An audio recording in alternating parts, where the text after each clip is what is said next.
ഒരിക്കലും മറ്റുള്ളവരെ തകർക്കരുത്. ആവശ്യമുള്ളവരെ സഹായിക്കുക. നിങ്ങൾക്കെന്തെങ്കിലും നല്ലത് പറയാനില്ലെങ്കിൽ ഒന്നും പറയാതിരിക്കുക. എല്ലാവരോടും മര്യാദയോടും ദയയോടും കൂടി പെരുമാറുക. നിങ്ങൾ കണ്ടുമുട്ടുന്ന എല്ലാവരെയും അപ്പോൾ അവർക്കുള്ളതിനേക്കാൾ നല്ല മാനസികാവസ്ഥയിൽ ആക്കിയ ശേഷം പിരിയുക. വലിയ നേട്ടങ്ങളുണ്ടാകുമ്പോൾ കഴിവിൽ ശ്രദ്ധ കുറയും. അലസത കയറിക്കൂടും. പ്രതിഭയുടെ ശോഷണത്തിന്റെ ഒരു ഭീഷണിയാണിത്. അവർ അവാർഡുകളുടെ പരകോടിയിലെത്തിയെങ്കിലും കഴിവുകൾ അവിടെ ക്ഷയിച്ചു തുടങ്ങുന്നു. പ്രകടനത്തിന്റെ തീവ്രതയും അതിന്റെ ഔട്ട്പുട്ടും കുറയുന്നു. ലോകത്തിലെ കൂടുതൽ മികച്ചത് അവരെ തളർത്തുന്നു. എല്ലാ വെളിച്ചവും കരഘോഷവും ആഹ്ലാദവും അവരെ ക്ഷയിപ്പിക്കുന്നു. കൂടാതെ പലപ്പോഴും കിട്ടിയിരുന്ന അംഗീകാരം ലഭിക്കാൻ കൊതിക്കുന്നു. വഴിതിരിച്ചുവിടലിന്റെ ഭീഷണിയാണ് ശ്രദ്ധിക്കേണ്ട മറ്റൊന്ന്. പ്രശസ്തിയും ഭാഗ്യവും വമ്പിച്ച സ്വാധീനവും നേട്ടങ്ങൾക്കൊപ്പം മറ്റ് അപ്രതീക്ഷിതമായി വരുന്നു. അപകടങ്ങളിൽ നിന്ന് വളരെ നേരത്തെ തന്നെ സ്വയം പരിരക്ഷിക്കാൻ നിങ്ങൾ ബുദ്ധിമാനായിരിക്കും. എങ്കിലും ലക്ഷ്യത്തിൽ നിന്ന് ശ്രദ്ധ തിരിഞ്ഞുപോകാൻ സാധ്യത ഏറെയാണ്.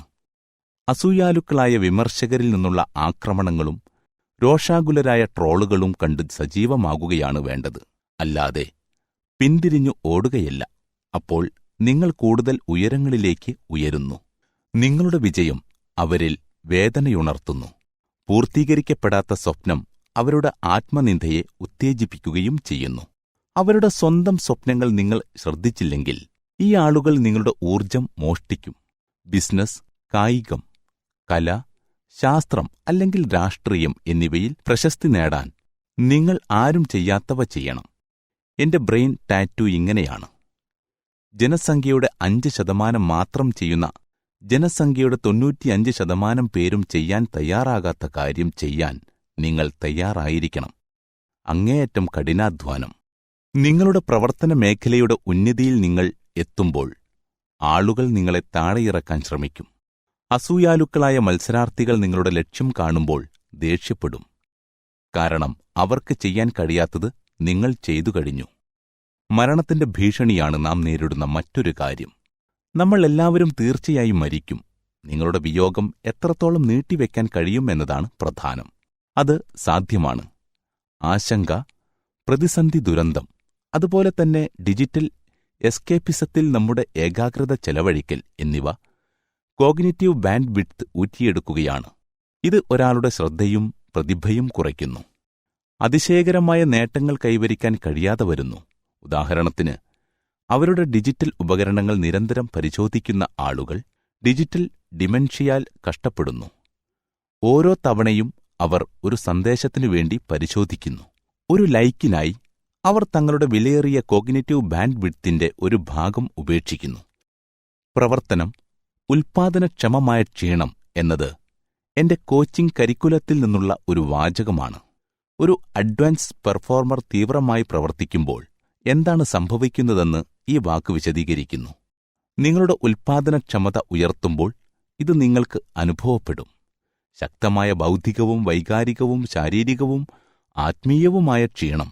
ഈ ക്ഷീണം എന്തോ കുഴപ്പമുണ്ടാക്കുന്നതിന്റെ അടയാളമല്ല, മറിച്ച് നിങ്ങൾ എല്ലാം ശരിയായി ചെയ്യുന്നു എന്നതിന്റെ സൂചനയാണ്.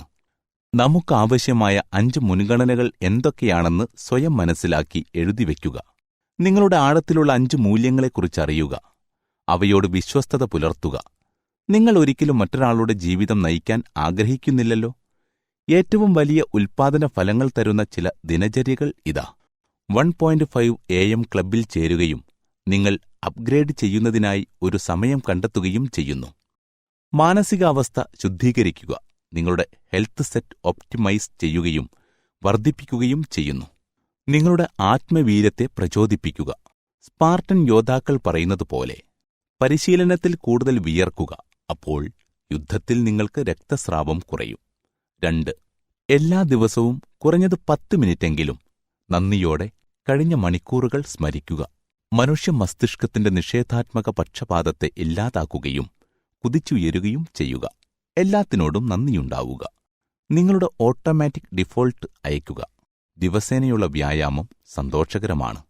ഓരോ വൈകുന്നേരവും സെക്കൻഡ് വിൻ വർക്കൗട്ട് ചെയ്യുന്നത് നല്ലതാണ്. അതൊരു സ്വാഭാവിക നടത്തമാകാം. ഒരു പ്രോ അത്ലറ്റിനെപ്പോലെ നല്ല ആരോഗ്യം കാത്തു സൂക്ഷിക്കുക. നിങ്ങളുടെ നേതൃത്വ വളർച്ചയെ പ്രോത്സാഹിപ്പിക്കുന്ന ഒരു പുസ്തകം വായിക്കുക. ബന്ധം കെട്ടിപ്പടുക്കുന്നതിനോ സാമ്രാജ്യം സൃഷ്ടിക്കുന്നതിനോ ഒരു ഓഡിയോ ബുക്ക് കേൾക്കുക. അല്ലെങ്കിൽ നിങ്ങളുടെ അറിവിനെ സമ്പന്നമാക്കുന്ന ഒരു ഓൺലൈൻ കോഴ്സ് എടുക്കുക. നിങ്ങൾ സേവിക്കുന്ന ഉപഭോക്താക്കൾക്ക് സമ്പന്നമായ റിവാർഡുകൾ സൃഷ്ടിക്കാനുള്ള കഴിവ് ഉണ്ടാക്കിയെടുക്കുക. പ്രതിവാര ഡിസൈൻ സിസ്റ്റം ഉണ്ടാക്കുക. ഉൽപ്പാദനക്ഷമത മാത്രമല്ല, സന്തുലിത ജീവിതം നിലനിർത്തുകയും ചെയ്യുന്നു എന്ന് ഉറപ്പുവരുത്തുക. നിങ്ങൾക്ക് ലോകത്തിലെ ഏറ്റവും മികച്ചത് നേടാനാകില്ല എങ്കിലും നിങ്ങൾക്ക് കഴിയുന്നത്ര വേഗത്തിൽ നിങ്ങളുടെ വിദഗ്ധരുടെ പിന്തുണ ടീമിനെ സജ്ജമാക്കുക. ജീവിതത്തിൽ വിജയിച്ച നിരവധി ആളുകളെ മനസ്സിലാക്കാൻ ശ്രമിക്കുക. അവരുടെ കുടുംബം അറിയുക. അവരെപ്പറ്റിയുള്ള ലൈബ്രറിയിലെ പുസ്തകങ്ങൾ വായിക്കുക. ആർട്ട് ഗാലറികൾ സന്ദർശിക്കുക. പ്രകൃതിയുമായി ആശയവിനിമയം നടത്തുക. പൗലോ കൊയ്ലോ എഴുതിയ ബെസ്റ്റ് സെല്ലറിലൊന്നായ ആൽക്കെമിസ്റ്റ് ആദ്യമായി ഞാൻ വായിച്ചപ്പോൾ ആ പുസ്തകത്തിൽ പ്രതിപാദിക്കുന്ന മനോഹരമായ ആശയങ്ങൾ പലതും എന്താണെന്ന് എനിക്ക് മനസ്സിലായില്ല. എന്നാൽ പലതവണ ഞാൻ അത് വായിച്ചു. അങ്ങനെ അതിനുള്ളിൽ ഉൾച്ചേർന്നിരിക്കുന്ന ആത്മീയ പ്രതിഭയെ ഞാൻ കാണുകയും ചെയ്തു. പുസ്തകം മാറിയിട്ടില്ല. കാലക്രമേണ ഞാൻ വളർന്നതാണ്. ഒപ്പം കൂടുതൽ അറിവോടെയും അനുഭവത്തോടെയും സാഹചര്യങ്ങളെ കാണാനും ഉൾക്കൊള്ളാനും എനിക്ക് കഴിഞ്ഞു. ജോനാഥൻ ലിവിങ്സ്റ്റൺ സീഗൾ എന്ന പുസ്തകം ആദ്യമായി വായിച്ചപ്പോൾ എനിക്ക് തോന്നിയത് അതൊരു പക്ഷിയെക്കുറിച്ചുള്ള സാധാരണ പുസ്തകമാണെന്നാണ്. ഏറ്റവും വലിയ പ്രസിഡന്റുമാരും പ്രധാനമന്ത്രിമാരും ഗുരുക്കന്മാരും രാഷ്ട്രതന്ത്രജ്ഞരും ഒപ്പം മാനുഷികവാദികളും ആയ പലരുടെയും ബെഡ് സൈഡ് ടേബിളിൽ ഇത് ഇരിക്കുന്നുവെന്ന് കേട്ടതിനു ശേഷമാണ് ഈ പുസ്തകം വായിക്കാൻ ഞാൻ തിരഞ്ഞെടുത്തത്.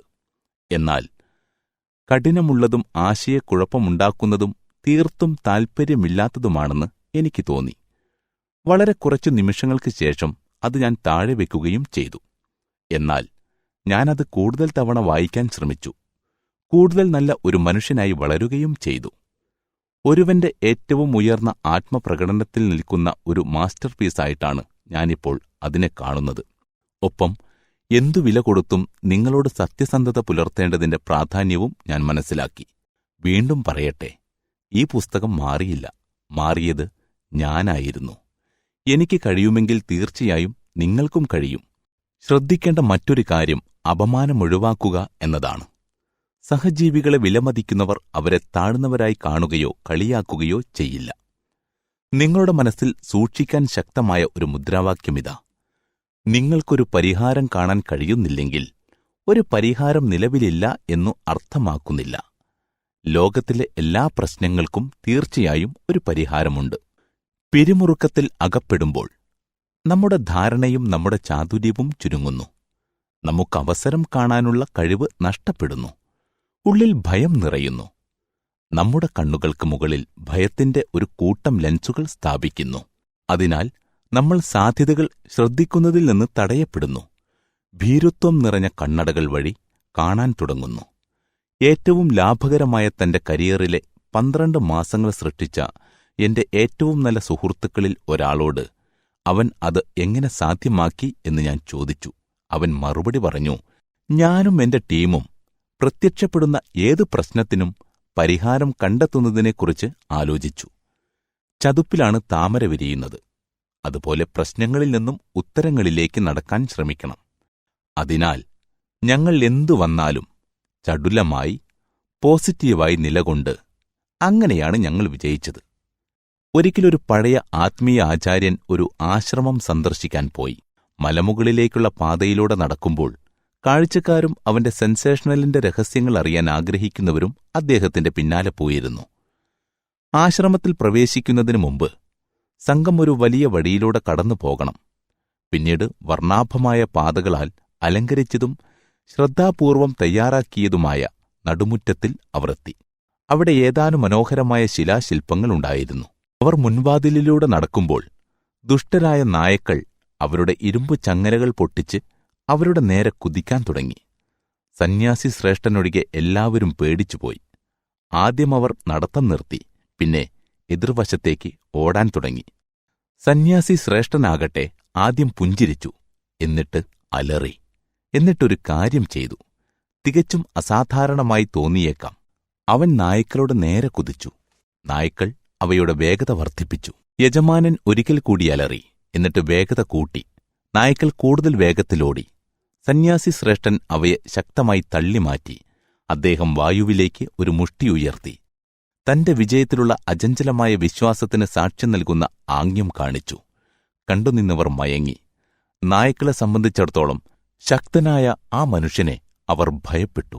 താമസിയാതെ നായ്ക്കൾ തങ്ങളുടെ കോണിലേക്ക് മടങ്ങാൻ തിരിഞ്ഞു. ഭയം ഇതുപോലെ പ്രവർത്തിക്കുന്നു എന്ന് ഞാൻ കണ്ടെത്തി. അതിൽ നിന്ന് ഓടിമാറാൻ ശ്രമിച്ചാൽ കൂടുതൽ ശക്തിയോടെ അത് നിങ്ങളിലേക്ക് അടുക്കും. നേരിട്ട് അതിലേക്ക് പോകുക. ക്ഷണിക്കപ്പെടാത്ത ഒരു അതിഥിയെപ്പോലെ അത് അകന്നുപോകും.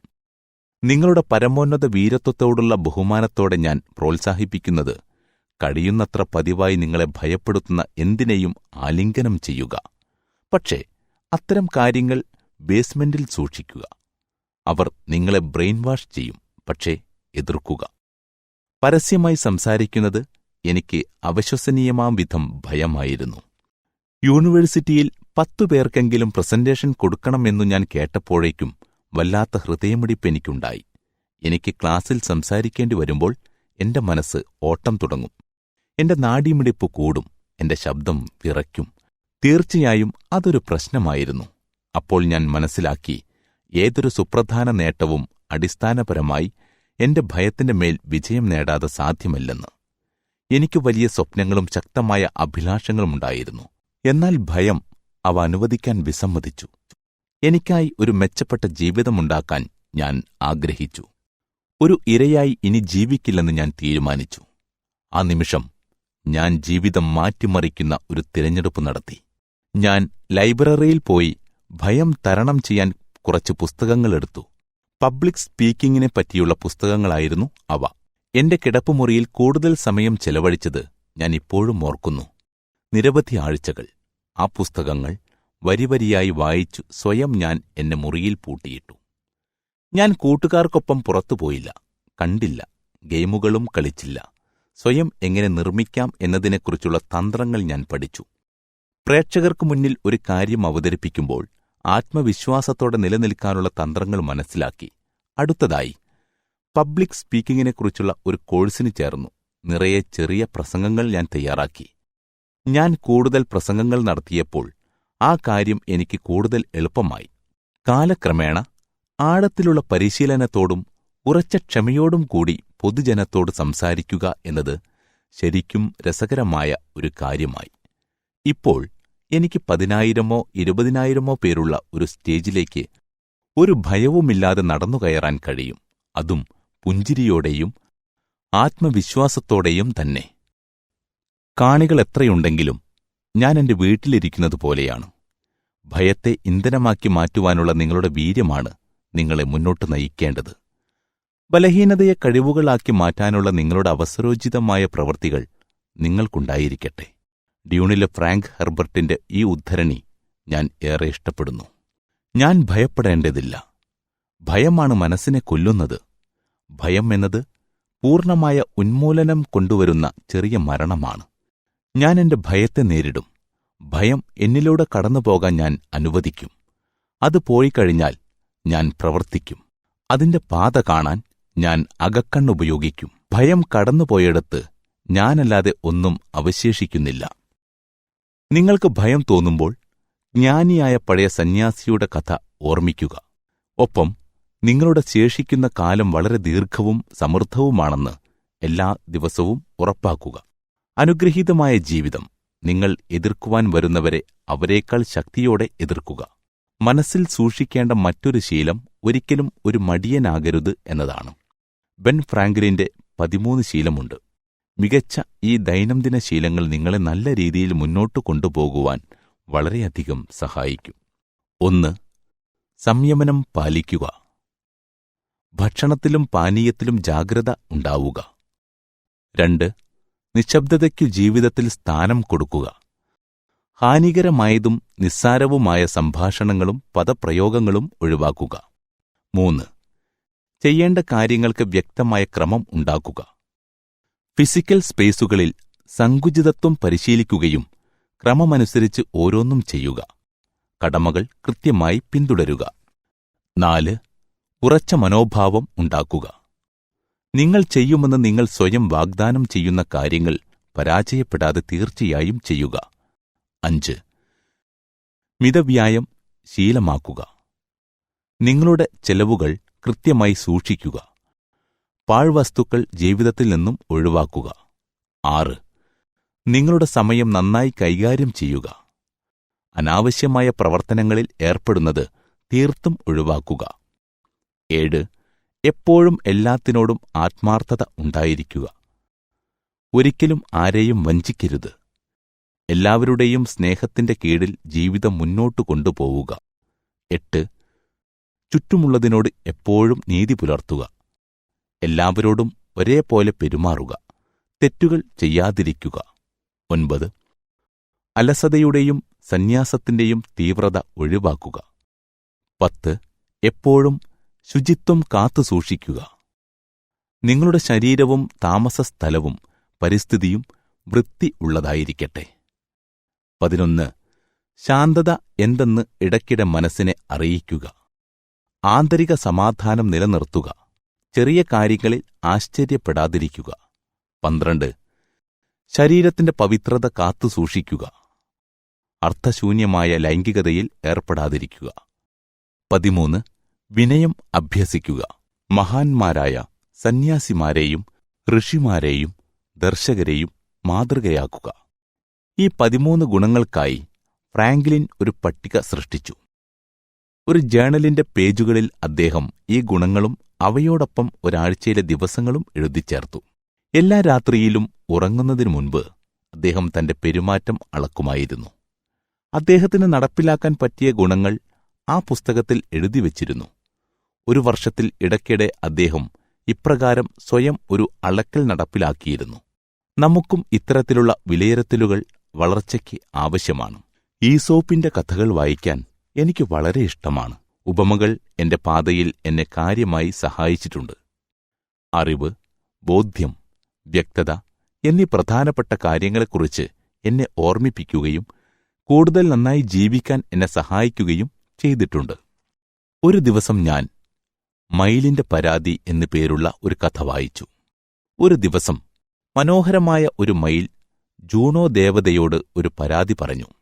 രാപ്പാടിയുടെ ശബ്ദം എത്രയോ ശ്രുതിമധുരമാണ്. ഇത് തികച്ചും അന്യായമായിരിക്കുന്നു, പക്ഷി വാദിച്ചു. മയിലിന്റെ അനുഗ്രഹം സൗന്ദര്യമാണെന്നും എല്ലാവർക്കും ഓരോരോ അനുഗ്രഹങ്ങളാണ് നൽകിയിരിക്കുന്നതെന്നും അതനുസരിച്ച് ജീവിക്കണമെന്നും ജൂണോ ദേവത മറുപടി നൽകി. ആലോചിച്ചു നോക്കൂ, ഓരോ ജീവജാലങ്ങൾക്കും അവരുടേതായ അതുല്യമായ കഴിവുകൾ നൽകപ്പെട്ടിട്ടുണ്ട്. കഴുകൻ ശക്തനാണ്. തത്തമ്മയ്ക്ക് ആളുകളെ അനുകരിക്കാൻ കഴിയും. പ്രാവ് അസാധാരണമായ സമാധാനത്തിന്റെ അടയാളമാണ്. മയിൽ വശീകരിക്കുന്നതും കണ്ണഞ്ചിപ്പിക്കുന്നതുമായ മനോഹാരിതയ്ക്ക് ഉടമയാണ്. അവരെല്ലാം സ്വയം തിരിച്ചറിഞ്ഞു, അതിൽ സംതൃപ്തരാണ്. ദേവത ഉപദേശിച്ചു. മയിലിന് കാര്യം മനസ്സിലായി. താമസിയാതെ അതിന് സ്വയം ഇഷ്ടം തോന്നിത്തുടങ്ങി. അഭിമാനത്തോടെ ലോകം മുഴുവൻ കാണാനായി അതിന്റെ തൂവലുകൾ വിരിച്ചു കാണിക്കാനും തുടങ്ങി. നമ്മൾ ചിലപ്പോഴൊക്കെ ഈ മയിലിന്റെ മനോഭാവമുള്ളവരാണ്. നമുക്കുള്ള കഴിവുകൾ തിരിച്ചറിയാതെ മറ്റുള്ളവരുടെ കഴിവുകളിലേക്ക്, സമ്പന്നതയിലേക്ക് കണ്ണും നട്ടിരിക്കും. അവർക്കുള്ളതും നമുക്കില്ലാതെ പോയതുമായ ചില കാര്യങ്ങളാണ് നമ്മുടെ ജീവിതം പരാജയപൂർണമാക്കിയത് എന്ന ചിന്ത നമ്മെ വേട്ടയാടും. സ്വന്തം കഴിവുകൾ തിരിച്ചറിയുന്നിടത്ത് നിന്നാണ് നമ്മുടെ വിജയങ്ങൾ ആരംഭിക്കുന്നത്. നാം ശ്രദ്ധിക്കേണ്ട മറ്റൊരു വസ്തുത, തിരിച്ചുവരവ് പ്രതീക്ഷിച്ചുകൊണ്ട് സമ്മാനം നൽകുന്നത് ഒരു സമ്മാനമേയല്ല, അതൊരു കൈമാറ്റമാണ്. ഒരു പ്രവൃത്തിയെ അത്യന്തം ആനന്ദദായകമാക്കുന്നത് തിരിച്ചു പ്രതീക്ഷിക്കാതെയുള്ള കൊടുക്കലുകളാണ്. നിങ്ങൾക്കെന്തെങ്കിലും തിരികെ വേണമെങ്കിൽ നിങ്ങൾ കൊടുക്കുന്നതിന്റെ മഹത്വത്തെ നശിപ്പിക്കുകയാണ് ചെയ്യുന്നത്. ജീവിതത്തിൽ ഓർക്കേണ്ട മറ്റൊരു വസ്തുത, നിങ്ങളുടെ ഹൃദയം തുറന്ന് നിങ്ങളുടെ വികാരങ്ങൾ പ്രകടിപ്പിക്കുക എന്നതാണ്. സൗമ്യതയുടെ പ്രകടനമാണ് നമ്മുടെ സമൂഹം നിർദ്ദേശിക്കുന്നത്. നന്നായി പണിത കോട്ട തകർക്കാൻ ധീരമായ പ്രയത്നം ആവശ്യമാണ് എന്നതുപോലെ യഥാർത്ഥത്തിൽ തത്വാധിഷ്ഠിതവും അപകടകരവുമായ കാര്യങ്ങൾ ചെയ്യാൻ ഒരു യഥാർത്ഥ യോദ്ധാവ് ആവശ്യമാണ്. വൈകാരികമായി സഹജീവികളോട് പെരുമാറുമ്പോൾ ഹൃദയങ്ങൾ ഒന്നിക്കുന്നു. ചുറ്റുമുള്ളവരോട് സഹാനുഭൂതി ഉണ്ടായിരിക്കുക ജീവിതത്തിന്റെ മനോഹാരിത ആസ്വദിക്കുക. ഒപ്പം മറ്റൊരാളുടെ അഗാധമായ സ്വപ്നത്തിന്റെ മാന്ത്രികതയ്ക്കുള്ള ആവേശം അയാളിൽ നിറയ്ക്കുക. ചേർന്നു നിൽക്കുന്നവരുടെ ഉള്ളിലെ മുറിവിന് ചുറ്റുമുള്ള വികാരം കണ്ടെത്തി അവരെപ്പറ്റി നല്ല അവബോധം വളർത്തിയെടുക്കുവാൻ ആരംഭിക്കുക. ലിയോനാർഡോയിൽ നിന്ന് ഞാൻ പഠിച്ച ചില കാര്യങ്ങൾ ഇങ്ങനെയാണ്. തന്റെ സ്വാഭാവിക ജിജ്ഞാസയെ ഖനനം ചെയ്ത കാര്യങ്ങൾ അദ്ദേഹം എഴുതി സൂക്ഷിച്ചിരുന്നു. അദ്ദേഹത്തിന് അങ്ങേയറ്റം ക്ഷമയുണ്ടായിരുന്നു. അദ്ദേഹം ഒന്നിലധികം വിഷയങ്ങൾ മനസ്സിലാക്കാൻ ശ്രമിച്ചിരുന്നു. അദ്ദേഹം സമയമെടുത്ത് വേണ്ട കാര്യങ്ങൾ കൃത്യമായി അനുഷ്ഠിച്ചിരുന്നു. അദ്ദേഹം പ്രകൃതി സൗന്ദര്യത്തെ ആസ്വദിച്ചിരുന്നു. യഥാർത്ഥ വിജയം എന്നത് വിജയിക്കാൻ പരിശ്രമം ചെയ്യുക എന്നതിലാണ് എന്നെനിക്ക് തോന്നുന്നു. പരാജയപ്പെടുമോ എന്ന ഭയത്താൽ പിന്മാറുന്നതിനേക്കാൾ നല്ലത് വിജയിക്കാൻ വേണ്ടിയുള്ളൊരു പരിശ്രമമാണ്. ഒരു ഓട്ടമത്സരത്തിൽ തീർച്ചയായും ഒരാളെ വിജയിക്കുകയുള്ളൂ. എന്നാൽ ആ കാരണം കൊണ്ട് ആരും മത്സരിക്കാതിരുന്നാലോ? ഞാൻ പറയുകയാണെങ്കിൽ ആ മത്സരത്തിൽ പങ്കെടുത്ത എല്ലാവരും വിജയികളാണ്. തോൽവിയോ പരാജയമോ എന്ന ചിന്ത ഇല്ലാതെ പരിശ്രമിക്കുക എന്ന മനോഭാവം ഉണ്ടാക്കിയെടുക്കാൻ ശ്രദ്ധിക്കുക. വിചിത്രമായ മറ്റൊരു വസ്തുത കൂടി ഞാൻ പറയട്ടെ. ഓരോ കഴിവും ഓരോ തരം ശാപം ഉൾക്കൊള്ളുന്നുണ്ട്. ഷേക്സ്പിയറുടെ ഓരോ വീരകഥാപാത്രങ്ങൾക്കും ഒരു പ്രത്യേക കഴിവുണ്ടായിരുന്നു. അവരുടെ തകർച്ചയിലേക്ക് നയിച്ചതും ആ കഴിവിലുള്ള ഒരു ദാരുണമായ പിഴവുമാണ്. നമ്മെ അത്ഭുതപ്പെടുത്തുന്ന അനുഗ്രഹങ്ങൾ തന്നെ ദുഃഖിപ്പിക്കുന്ന കാരണമാക്കാൻ കഴിയുന്നവയാണ്. നിങ്ങളുടെ ഓരോ ശക്തിയിലും ഓരോ ബലഹീനത അടങ്ങിയിരിക്കുന്നു. ഈ ഉൾക്കാഴ്ചയെ കൂടുതൽ ശ്രദ്ധ കേന്ദ്രീകരിക്കുന്നതിനുള്ള ചില ഉദാഹരണങ്ങൾ. സൂക്ഷ്മമായി കാര്യങ്ങൾ വിവേചിച്ചറിയുവാനുള്ള കഴിവുള്ള ഒരാൾ ഉണ്ടെന്ന് കരുതുക. അയാൾ തന്റെ കഴിവ് മറ്റുള്ളവരുടെ തെറ്റുകളെ വിമർശിക്കാനാണ് ഉപയോഗിക്കുന്നത് എങ്കിലോ? നന്നായി എഴുതാൻ കഴിവുള്ളൊരാൾ മോശമായ കാര്യങ്ങൾ എഴുതിയാലോ? അതിനാൽ കഴിവുകൾ നല്ല കാര്യങ്ങൾക്ക് മാത്രം ഉപയോഗിക്കുന്നു എന്ന് ഉറപ്പാക്കുക. അങ്ങനെ നാം ഉൾക്കൊള്ളുന്ന സമൂഹത്തിന് പ്രയോജനമുള്ള നന്മകൾ നൽകുക. മികച്ച അവബോധം, മികച്ച തിരഞ്ഞെടുപ്പുകൾ, മികച്ച ഫലങ്ങൾ എന്നിവ വിജയജീവിതത്തിന് ആവശ്യകരമാണ്. നമ്മുടെ ബുദ്ധിമുട്ടിനെക്കുറിച്ച് ചിന്തിക്കുമ്പോൾ ഇതും കടന്നുപോകും എന്നോർക്കുക. ഭയാനകമെന്ന് തോന്നുന്ന എല്ലാ സാഹചര്യങ്ങളും അനിവാര്യമായും അവസാനിക്കും എന്നും മനസ്സിലാക്കുക. പ്രശ്നങ്ങൾ നിങ്ങളെ വളരാൻ സഹായിക്കുന്നുവെങ്കിൽ അതൊരു പ്രശ്നമല്ല. വിജയത്തിനായി നാം എത്രമാത്രം ആഗ്രഹിക്കുന്നുവെന്ന് പരിശോധിക്കാൻ പ്രതികൂല സാഹചര്യങ്ങൾ ആവശ്യമാണ്. നമ്മുടെ സ്വപ്നങ്ങൾ നേടുന്നതിൽ നിന്നും പിന്തിരിയാതെ സധൈര്യം മുന്നോട്ടു പോവുക. കുഴപ്പങ്ങൾ അവസരങ്ങൾ വഹിക്കുന്നു എന്ന് മറന്നുപോകരുത്. നാം കണ്ടിട്ടുള്ള ഓരോ ഹീറോസും പ്രയാസകരമായ സമയത്താണ് രൂപം കൊണ്ടത്.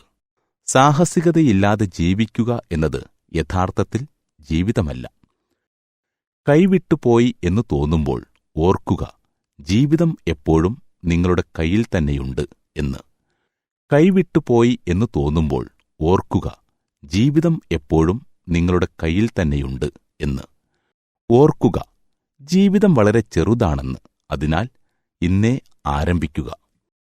നിങ്ങളെ ഏറ്റവും സ്വാധീനിക്കുന്ന ഏതാനും ഉദ്ധരണികൾ 3x5 വലുപ്പമുള്ള കാർഡുകളിൽ എഴുതുക. വിശുദ്ധ ഗ്രന്ഥങ്ങളിൽ നിന്നായാലും വീരോചിതമായ പുസ്തകങ്ങളിൽ നിന്നായാലും മഹാരഥന്മാരുടെ വാക്കുകളായാലും കുഴപ്പമില്ല. വാചകങ്ങൾ, ആത്മകഥകൾ അല്ലെങ്കിൽ അതിശയകരമായ കവിതകൾ എന്തുമായിക്കൊള്ളട്ടെ, കാർഡുകളുടെ ഒരു ശ്രേണിയിലേക്ക് അവയെ കൊണ്ടുവരിക. എല്ലായിടത്തും അവ നിങ്ങളോടൊപ്പം കൊണ്ടുപോകുക. നിങ്ങൾക്കൊഴിവുള്ള സമയം ലഭിക്കുമ്പോൾ അത് വായിക്കുക. നിങ്ങളുടെ ഉള്ളിലെ ആഗ്രഹങ്ങൾ കെടാതെ സൂക്ഷിക്കാൻ ഈ പ്രവൃത്തി തീർച്ചയായും നിങ്ങളെ സഹായിക്കും. നിശബ്ദത, ഏകാന്തത, നിശ്ചലത ഇവയിലൂടെയെല്ലാം നിങ്ങൾ കടന്നുപോവുക. ഞാൻ ഉപദേശിച്ച ശതകോടീശ്വരന്മാരിൽ മറഞ്ഞിരിക്കുന്ന 13 സ്വഭാവവിശേഷങ്ങൾ ഞാൻ പങ്കുവയ്ക്കട്ടെ. ആത്മവിശ്വാസത്തിന്റെ നിറകുടമാണവർ. ശോഭനമായ ഭാവിയെക്കുറിച്ചുള്ള അന്ധമായ ദർശനങ്ങൾ ഉള്ളവരാണവർ. വ്യത്യസ്തതകളുള്ള വളരെ ദാഹം അവർക്കുണ്ടായിരുന്നു. വിമർശകരുടെ അഭിപ്രായങ്ങളെക്കുറിച്ചുള്ള ജിജ്ഞാസയും അതേസമയം അശ്രദ്ധയും അവർക്കുണ്ടായിരുന്നു. സ്ഥിരതയോടുള്ള ഒരു ഗാഢമായ പ്രതിബദ്ധതയും അവർ നിലനിർത്തിയിരുന്നു. വിജയിക്കുന്നതിനും ലോകത്തിലെ ഏറ്റവും മികച്ചവരായിരിക്കുന്നതിനുമുള്ള ഉയർന്ന ആഗ്രഹം അവർക്കുണ്ടായിരുന്നു. പെട്ടെന്നുള്ള ആനന്ദത്തെ ചെറുക്കുവാനുള്ള കഴിവ് ആഴത്തിൽ പരിശീലിച്ചിരുന്നു. സമ്പത്ത് വർദ്ധിപ്പിക്കുന്നതിനുള്ള വൈദഗ്ധ്യം മനസ്സിലാക്കിയിരുന്നു. നിഷേധാത്മകമായ ആളുകളുമായി ബന്ധപ്പെടാൻ വിസമ്മതിച്ചിരുന്നു. വലിയ മനുഷ്യർ ഒരിക്കലും മറ്റുള്ളവരെ തളർത്താൻ ശ്രമിക്കില്ല. മറ്റുള്ളവരെ മുറിവേൽപ്പിച്ച് കടന്നു പോവുകയുമില്ല. അതിനാൽ നശീകരണ സ്വഭാവം തീർത്തും ഒഴിവാക്കിയാലേ ജീവിത വിജയം നമുക്ക് സാധ്യമാകൂ. അത്ഭുതങ്ങൾ തീർക്കാൻ നമുക്ക് കഴിയണമെങ്കിൽ മറ്റുള്ളവരുടെ അത്ഭുതങ്ങൾ മനസ്സിലാക്കുവാനുള്ള മനസ്സ് നമുക്കുണ്ടാകണം. വിജയം അത് ഒരു ദിവസം കൊണ്ട് സംഭവിക്കുന്ന ഒന്നല്ല. സമയമെടുത്ത് വിജയത്തിലേക്കുള്ള യാത്ര ചെയ്യുക. മാസങ്ങളോ വർഷങ്ങളോ എടുത്തുകൊള്ളട്ടെ, ട്രോളുകൾ എത്ര വേണമെങ്കിലും വരട്ടെ, എല്ലാ ദിവസവും ആ ലക്ഷ്യത്തിലേക്കുള്ള പരിശ്രമങ്ങൾ നടത്തണമെന്ന് മാത്രം തീർച്ചയായും നിങ്ങൾ വിജയിക്കും. അരിസ്റ്റോട്ടിൽ, മൈൽസ് ഡേവിഡ്, ഗോൾഡ് ഡോവനി, നിക്കി ലണ്ട, ചാൾസ് ഡാർവിൻ, ഗ്ലെൻ മെറ്റലോക്ക്, Steve Job, Andy Grove, Muhammad Ali എന്നീ വിജയികളുടെ ജീവിതത്തിലൂടെ ഒന്ന് കടന്നു പോകണം. തീർച്ചയായും അവരുടെ ആശയങ്ങൾ നമ്മെ പ്രചോദിപ്പിക്കും. ചുറ്റുപാടുകളിൽ നിന്നും പ്രചോദനം ഉൾക്കൊണ്ട് ഉയർത്തെഴുന്നേൽക്കുക. ഇന്നത്തെ തലമുറ എപ്പോഴും തന്റെ മൊബൈൽ ഫോണിൽ തിരക്കിലാണ്. അവർക്ക് ചുറ്റുപാടുകളെ കാണാനോ നിരീക്ഷിക്കാനോ ബന്ധങ്ങൾ പുതുക്കാനോ സമയമില്ല. അവരോട് എനിക്ക് പറയാനുള്ളത്, നിങ്ങളുടെ മൊബൈൽ താഴെ വയ്ക്കുക. ചുറ്റുപാടുകളിലേക്ക് ഇറങ്ങിച്ചെല്ലുക. അടുത്തു നിൽക്കുന്നവന്റെ സ്നേഹം നേടുക. മുന്നോട്ടുള്ള ജീവിതത്തിൽ ശ്രദ്ധിക്കേണ്ട മറ്റൊരു കാര്യം, നമ്മുടെ ഇല്ലായ്മയെപ്പറ്റി ആവർത്തിക്കുന്നത് നിർത്തുക എന്നതാണ്. കൂടാതെ കൂടെ ചേർന്ന് നിൽക്കുന്നവരെ കേൾക്കുക, മനസ്സിലാക്കുക. പരാജയങ്ങളുണ്ടാകുമ്പോൾ ഒഴിവുകഴിവുകൾ പറയാതിരിക്കുക. സത്യം മാത്രം പറയുന്ന ശീലമുണ്ടാവുക. സാഹചര്യങ്ങളിൽ നിന്ന് ഒഴിഞ്ഞു മാറാതെ നേരിടാൻ ശ്രമിക്കുക. ചെയ്യേണ്ട കാര്യങ്ങൾ സമയബന്ധിതമായി ചെയ്തു തീർക്കുക. നമ്മുടെ ജീവിതത്തിൽ എന്തെല്ലാം ചെയ്യാൻ കഴിഞ്ഞില്ല എന്നതല്ല, ഇനി എന്തെല്ലാം ചെയ്യാൻ കഴിയും എന്നതാണ് ചിന്തിക്കേണ്ടത്. നിങ്ങൾ നിർവീര്യനാണെങ്കിൽ നിങ്ങൾക്ക് പ്രചോദനം നൽകാനാവില്ല. മറ്റുള്ളവരെ പ്രചോദിപ്പിക്കും മുൻപ് സ്വയം പ്രചോദിതമാകുക. കാര്യങ്ങൾ ബുദ്ധിമുട്ടാണെന്ന് തോന്നുമ്പോൾ നിങ്ങളുടെ ശക്തിയിൽ വിശ്വസിക്കുക. മരണാസന്നരായ ആളുകളെ സഹായിക്കുന്ന കെയർ വർക്കർമാർ രോഗികളിൽ നിന്നും കേട്ടിട്ടുള്ള ഏറ്റവും സാധാരണമായ മാനസിക വേദനയെപ്പറ്റി പറയുന്നത് ഇങ്ങനെയാണ്. ചിലർ കുറച്ചുകൂടെ നന്നായി ജീവിക്കാമായിരുന്നു എന്ന് വിലപിക്കുന്നു. ചിലർ സമയം പാഴാക്കിയതിനെക്കുറിച്ച് ദുഃഖിക്കുന്നു. ചിലർ ജീവിതം കുറച്ചുകൂടെ ആസ്വദിച്ചിരുന്നെങ്കിൽ എന്ന് ആഗ്രഹിക്കുന്നു. ചിലരാണെങ്കിൽ കൂടുതൽ ദയയുള്ളവരായിരുന്നുവെങ്കിൽ എന്ന് ആഗ്രഹിക്കുന്നു. ഓർക്കുക, നിങ്ങൾ ചെയ്യുന്ന നന്മ ജീവിതകാലം മുഴുവൻ നിലനിൽക്കും. ഒരു നന്മയും ഒരു സ്വപ്നവും നീട്ടിവെക്കുന്ന ഒരാൾ ആകരുത്. സഹാനുഭൂതിയുള്ള ഒരു മനുഷ്യനായി ജീവിതം മുന്നോട്ടു കൊണ്ടുപോവുക. വിജയം നിങ്ങൾക്കൊപ്പമുണ്ട്. യാത്രകൾ ചെയ്യാനും എന്റെ പാചക കഴിവുകൾ കൂടുതൽ മെച്ചപ്പെടുത്തുവാനും എനിക്ക് വളരെയധികം ഇഷ്ടമാണ്. എത്ര വലിയ ജോലിത്തിരക്കിനിടയിലും സ്വന്തം ഇഷ്ടങ്ങളെയും കഴിവുകളെയും പ്രോത്സാഹിപ്പിക്കുക. തീർച്ചയായും അതിന് സമയം കണ്ടെത്തുക. എങ്കിലേ ജീവിത വിരസത നിങ്ങളെ ബാധിക്കാതിരിക്കുകയുള്ളൂ. എപ്പോഴും ഉന്മേഷമുള്ളവനായിരിക്കുക. സഹജീവികളോട് ആത്മാർത്ഥതയോടെ വ്യാപരിക്കുക. ചുറ്റുമുള്ള നന്മകളെ അഭിനന്ദിക്കുക. ഒരിക്കൽ ദുബായ് എയർപോർട്ടിൽ വെച്ച് വ്യത്യസ്തമായൊരു അനുഭവം എനിക്കുണ്ടായി. ദുബായിലെ കുറേയേറെ മുതിർന്ന ഉദ്യോഗസ്ഥർക്ക് നേതൃത്വത്തെപ്പറ്റി സെമിനാർ അവതരണം നടത്തി തിരികെ യാത്ര തിരിക്കുവാൻ എയർപോർട്ടിൽ എത്തിയതായിരുന്നു ഞാൻ. വൃത്തിയുള്ള വേഷത്തോടു കൂടിയ ഒരു ചെറുപ്പക്കാരനെ ഞാൻ അവിടെ കണ്ടു. അദ്ദേഹത്തിന് നല്ല നീളൻ താടിയുണ്ടായിരുന്നു. കൂടാതെ ഒരു ബേസ്ബോൾ തൊപ്പിയും ധരിച്ചിരുന്നു. ആ തൊപ്പിയിൽ എനിക്ക് കുട്ടിക്കാലത്ത് ഒരുപാട് ഇഷ്ടമായിരുന്ന ഒരു ബ്രാൻഡിന്റെ ലോഗോയുമുണ്ടായിരുന്നു. അദ്ദേഹത്തിന്റെ തൊപ്പി വളരെ നന്നായിരിക്കുന്നു എന്ന് പറയണമെന്ന് ഞാൻ ആഗ്രഹിച്ചുവെങ്കിലും ഞാൻ മടിച്ചു. കാരണം ഒരു തിരസ്കരണ ഭയം എന്റെ ഉള്ളിൽ നിറഞ്ഞു. ഞാൻ അങ്ങനെ പറയുന്നത് അദ്ദേഹത്തിന് ഇഷ്ടമായില്ലെങ്കിലോ എന്ന ചിന്ത എന്റെ ഉള്ളിൽ കടന്നുകൂടി. എന്നാൽ പിന്നീട് ആ സഹോദരനെ കണ്ടുമുട്ടാൻ ഇനിയൊരവസരം കിട്ടിയേക്കില്ല എന്നോർത്തപ്പോൾ ഞാൻ ശരിക്കും ചെയ്യാൻ ആഗ്രഹിച്ചത് ഞാൻ ചെയ്തു. എനിക്ക് ലഭിക്കുന്ന പ്രതികരണത്തെക്കുറിച്ച് എനിക്ക് ആശങ്കയുണ്ടായിരുന്നു. എങ്കിലും ഞാൻ പറഞ്ഞു, നിങ്ങളുടെ തൊപ്പി എനിക്ക് വല്ലാതെ ഇഷ്ടപ്പെട്ടു. നന്നായിരിക്കുന്നു. അതിശയകരമെന്ന് പറയട്ടെ, യാതൊരു മടിയും കൂടാതെ അയാൾ തന്റെ തൊപ്പി എന്റെ നേരെ നീട്ടി. എന്നിട്ട് പറഞ്ഞു, ദയവായി ഇതെടുക്കൂ. മുൻകാലങ്ങളിൽ ഒരു മര്യാദയുടെ പേരിൽ ഞാൻ ആരുടെയും സമ്മാനം നിരസിക്കുമായിരുന്നു. എന്നാൽ ഇപ്രാവശ്യം ഞാൻ നിരസിച്ചില്ല. എന്റെ ആത്മാർത്ഥമായ സ്വീകാര്യതയോടെ അദ്ദേഹത്തിന്റെ അസാധാരണമായ ദയയെ ഞാൻ അംഗീകരിച്ചു. അയാൾ പുഞ്ചിരിച്ചു. വളരെ ഉദാരമായ ഒരു പുഞ്ചിരി. ഈ അനുഭവം ഇന്നും ആലോചിക്കുമ്പോൾ വളരെയധികം സന്തോഷം എനിക്ക് അനുഭവപ്പെടുന്നു. ഞങ്ങൾ ലിഫ്റ്റിൽ നിന്ന് ഇറങ്ങുമ്പോൾ ഞാൻ അദ്ദേഹത്തോടൊരു നിമിഷം കാത്തിരിക്കാൻ ആവശ്യപ്പെട്ടു. ഞാൻ എന്റെ കയ്യിൽ സ്ഥിരമായി കൊണ്ടുപോകുന്ന കേസ് തുറന്ന് 5 AM ക്ലബ് എന്ന എന്റെ പുസ്തകത്തിന്റെ ഒരു പുതിയ പകർപ്പ് പുറത്തെടുത്തു. പലരെയും മാറ്റിമറിച്ച ഈ പുസ്തകത്തിന്റെ ഏതാനും കോപ്പികൾ ഞാൻ പലപ്പോഴും എന്നോടൊപ്പം കൊണ്ടുപോകാറുണ്ട്. ഓർഡർ ഡെലിവർ ചെയ്യുന്ന ഫ്ലൈറ്റ് അറ്റൻഡറുകൾക്കും ഹോട്ടൽ മുറിയിൽ നല്ല സേവന പരിചാരകർക്കും നല്ല കഥകൾ പങ്കിടുന്ന ടാക്സി ഡ്രൈവർമാർക്കുമൊക്കെ ഞാൻ എന്റെ പുസ്തകങ്ങൾ നൽകാറുണ്ട്. പുസ്തകം ബാഗിൽ നിന്നെടുത്തപ്പോഴേ അത് അദ്ദേഹത്തിനു വേണ്ടിയുള്ളതാണെന്ന് അയാൾക്ക് വ്യക്തമായി. ഞാൻ അദ്ദേഹത്തിന്റെ പേര് മുഹമ്മദ് എന്ന് അതിൽ ഒരു നല്ല ലിഖിതത്തിൽ എഴുതി. ഒപ്പം ആശംസകൾ നേരുകയും സൗമ്യമായി അത് കൈമാറുകയും ചെയ്തു. അദ്ദേഹം വളരെയേറെ സന്തോഷവാനായി. തിരക്കേറിയ വിമാനത്താവളത്തിൽ ഒരു ഞായറാഴ്ച ഉച്ചതിരിഞ്ഞ് 2 അപരിചിതർ മാന്ത്രികമായി സുഹൃത്തുക്കളായി മാറിയിരിക്കുന്നു. ദുബായ് എയർപോർട്ടിലെ എന്റെ പുതിയ സുഹൃത്തിനൊപ്പം ഒരു ഫോട്ടോയും എടുത്താണ് ഞങ്ങൾ പിരിഞ്ഞത്. ആ സംഭവം അത്ഭുതകരമായ ഒരു അനുഭവമായിരുന്നു. നിങ്ങൾക്കറിയാമോ, 1 ടൺ നിഷേധാത്മകതയും വിഷാംശവും പ്രത്യക്ഷമായ ദുരന്തവുമായി നിരവധി പേർ ഈ ലോകത്തിലൂടെ അനുദിനം നീങ്ങുന്നുണ്ട്. അനീതി കാണുമ്പോൾ എന്റെ ഹൃദയം വേദനിക്കാറുണ്ട്. നീചത്വം, പരുഷത, അത്യാഗ്രഹം, വിദ്വേഷം ഇവയെല്ലാം എന്റെ മനസ്സിനെ തകർക്കുന്നു. എന്നാൽ ഈ ചെറുപ്പക്കാരനെപ്പോലെ ഇത്രയധികം മാന്യത പലരും പ്രകടിപ്പിക്കുന്നത് ഞാൻ കണ്ടിട്ടില്ല. ഈ ചെറുപ്പക്കാരനെപ്പോലെ അറിയാത്തവർക്കും സ്നേഹത്തോടെ ഹൃദയത്തിൽ ഇടം കൊടുക്കുന്നവരാണ് ദൈനംദിന നായകന്മാർ. അയാൾ പ്രകടമാക്കിയ നന്മ ഓർക്കുമ്പോഴെല്ലാം എന്റെ കണ്ണ് നിറയാറുണ്ട്. ഒരപരിചിതനോട് നല്ല മനസ്സ് കാണിക്കാൻ, സൗഹാർദ്ദവും ദയയും ഒപ്പം നിസ്വാർത്ഥതയും പ്രകടമാക്കാൻ ഈ ചെറുപ്പക്കാരന് കഴിഞ്ഞു.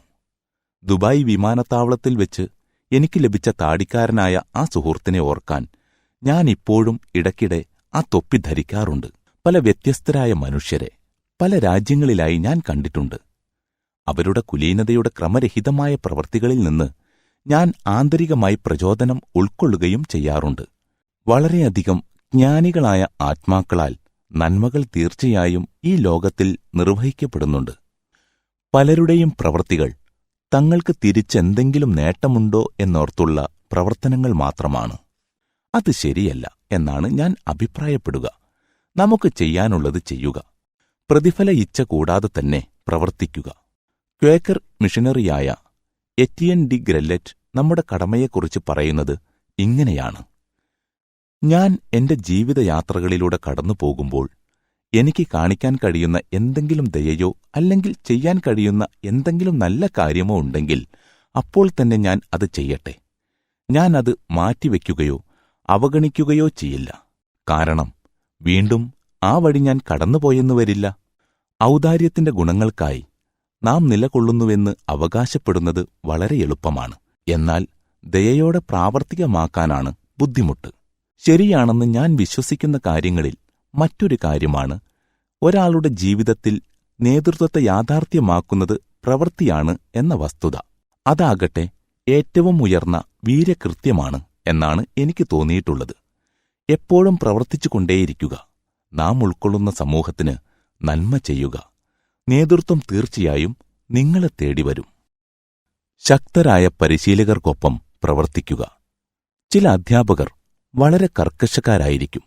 എന്നാൽ അവർക്കൊപ്പം മുന്നേറിയാൽ ജീവിതത്തിന്റെ ഏത് പ്രതിസന്ധികളും നിങ്ങൾക്കെളുപ്പത്തിൽ തരണം ചെയ്യാൻ കഴിയും. നമ്മൾ യഥാർത്ഥത്തിൽ എന്താണെന്നതിന്റെ വിലയേറിയ കാഴ്ചകൾ നമുക്ക് ലഭിക്കുന്നത് നമ്മുടെ യാത്രകളാണ്. ഞാൻ നിങ്ങളോടൊരു കാര്യം ചോദിക്കട്ടെ. എപ്പോഴാണ് നിങ്ങൾ പുതിയൊരു കാര്യം ചെയ്തു നോക്കുന്നത്, ഒടുവിലായി പരിശ്രമിച്ചത്? ആ സമയം വളരെ മുമ്പായിരുന്നുവെങ്കിൽ നിങ്ങൾ എന്തിനാണ് ഇനിയും കാത്തിരിക്കുന്നത്? എല്ലാ ദിവസവും ഒരേ കാര്യങ്ങൾ ചെയ്തു വിരസത അനുഭവപ്പെടുന്നത് ഇനിയും ഒഴിവാക്കിക്കൂടെ? എല്ലാ ദിവസവും എന്തെങ്കിലുമൊക്കെ പുതിയ കാര്യങ്ങൾ ചെയ്യുക. നിങ്ങൾക്ക് നേടാനാകുന്നതെല്ലാം ചില മേഖലകളിൽ മാത്രമാണെന്ന ചിന്തയിൽ സ്വയം നിങ്ങൾ പരിമിതപ്പെടുത്തേണ്ടതില്ല. അതിനാൽ പുതിയതെന്തെങ്കിലും പരീക്ഷിക്കുക. അത് നിങ്ങളെ വളരാൻ പ്രേരിപ്പിക്കുന്നു. നിങ്ങൾക്ക് വഴി കാണിക്കുന്ന ഒരു മികച്ച പരിശീലകനോടൊപ്പം ജീവിതത്തിൽ മുന്നേറുക. നിങ്ങളുടെ പരിമിതികൾ ആവർത്തിക്കുന്നത് നിർത്തുക. നിങ്ങളുടെ ഉള്ളിലെ മാജിക് പവർ ഉപയോഗിക്കാൻ ആരംഭിക്കുക. ഈ ജീവിതം അതിനുള്ള അവസരമാണെന്ന് മനസ്സിലാക്കുക. വലിയ സ്വപ്നങ്ങൾ കാണുക. ചെറിയ ആരംഭത്തിലൂടെ മുന്നേറുക. ഈ നിമിഷം തന്നെ പ്രവർത്തിക്കുക.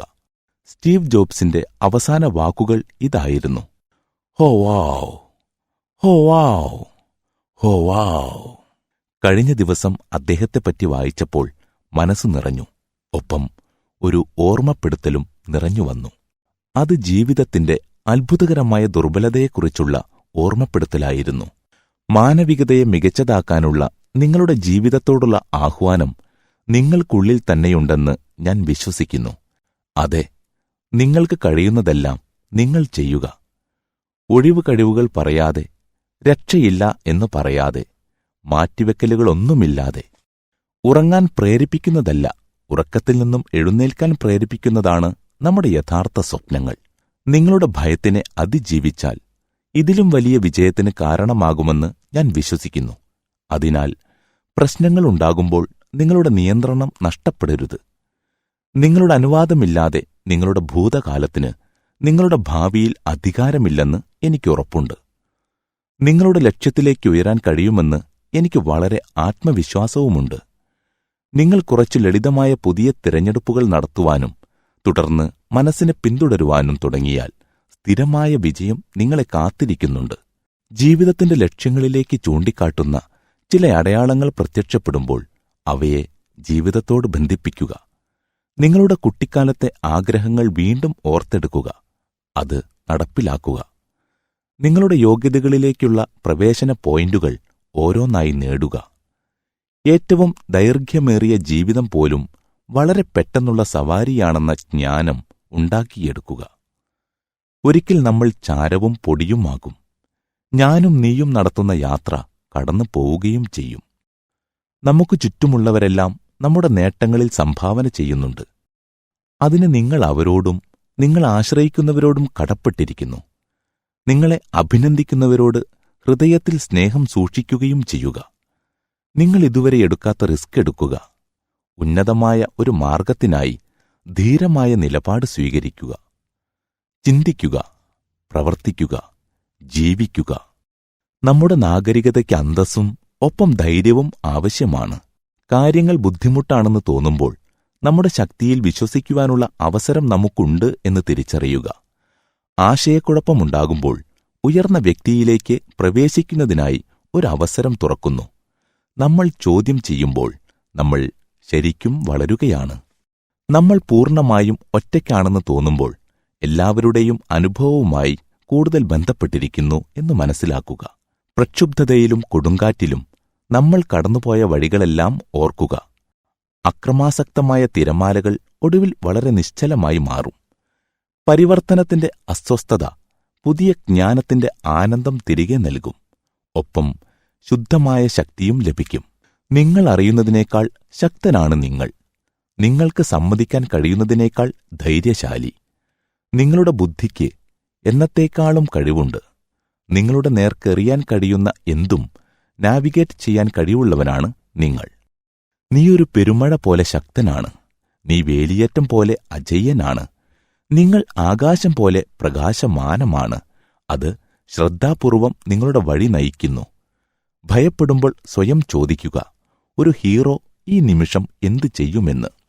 വിഷമിക്കുമ്പോൾ ആശ്ചര്യപ്പെടുക, എന്റെ ആത്മവിശ്വാസം എങ്ങനെ ഉപയോഗിക്കും എന്നോർക്കുക. ദേഷ്യം വരുമ്പോൾ എവിടെയാണ് മനസ്സിലാക്കാൻ ശ്രമിക്കേണ്ടത് എന്നും ചിന്തിക്കുക. വേദനിക്കുമ്പോൾ ശുഭാപ്തി വിശ്വാസം തരുന്നിടത്തേക്ക് പോവുക. അരക്ഷിതാവസ്ഥയിൽ സ്വയം സ്നേഹം നയിക്കുന്നിടത്ത് പിന്തുടരുക. എല്ലാം നിങ്ങളുടെ പ്രയോജനത്തിനായി വികസിക്കുന്നു. നിങ്ങളുടെ സന്തോഷത്തിന് എതിരായി ഒന്നുമില്ല. നിങ്ങളുടെ പരീക്ഷണങ്ങൾ വിജയങ്ങൾ നൽകും.